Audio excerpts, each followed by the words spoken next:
Gemeinschaft die wichtige, eine traurige Skala für die Ukraine begrüßen.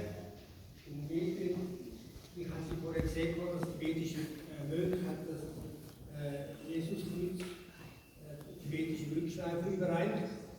Und es wird eine Unterlampe symbolisiert sich für alle, die jetzt in den verschiedenen Kriegen umgekommen sind, von der ganzen Welt.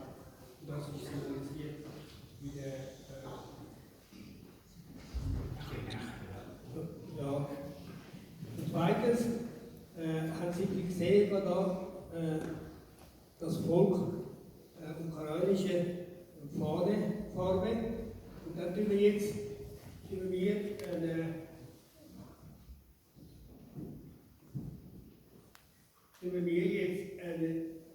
Friedensgebet. Friedensgebet heißt, wissen wir ja, vor 62 Jahren hat man unterdrückt worden von China.